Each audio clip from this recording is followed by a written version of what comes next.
तर नमस्कार शेतकरी मित्रांनो, मी आदेश या डाळिंब बागामधला एक छोटासा सदस्य. तर तुम्हा सर्वांना माहितीच आहे, शेतीसाठी फळबागासाठी मधमाशांचा खूप मोठा हा रोल असतो. तर आणि सर्वप्रथम डाळिंबासाठी सुद्धा मधमाशांचा हा खूप मोठा रोल असतो. तर डाळिंबामध्ये पॉलिनेशन व सेटिंग होण्यासाठी मधमाशी हा खूप त्यांचा क्रिटिकल रोल हा निभवत असतात. तर आपल्या शेतामध्ये मधमाशांना बोलवण्यासाठी आपल्याला त्यांचा अन्न पुरवठा पूर्ण करावा लागतो. तर त्याच्यासाठी आपण इथं 20 लिटर म्हणजे अर्ध ड्रम भरून घेतलेला आहे.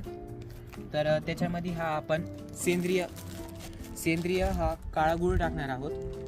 तर 20 लिटरसाठी आपल्याला 1 किलो गूळ टाकायचा आहे.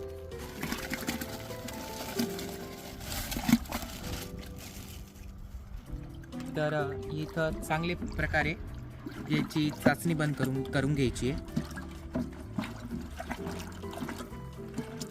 या गोड असल्यामुळं मधमाशांच्या वासामुळं इथे माशा येत राहतील आणि माशा आल्याने पॉलिनेशन होईल आणि पॉलिनेशनमुळं आपलं डाळिंबाग मोठे होत जाते. तर तुम्ही मागच्या व्हिडिओमध्ये बघितलंच होतं ते खोडकिड्याचं, ते आपण मोनोक्रोटोफॉस टाकलेलं होतं. तर त्याच्यामुळं डाळिंबाला खूप मोठा फरक पडला. तर खोडकिडा हा नाहीशीच झाला होता, डाळिंब बागामध्ये नव्हताच. आणि आता हे बघा इथे आपली चाचणी झालेली आहे.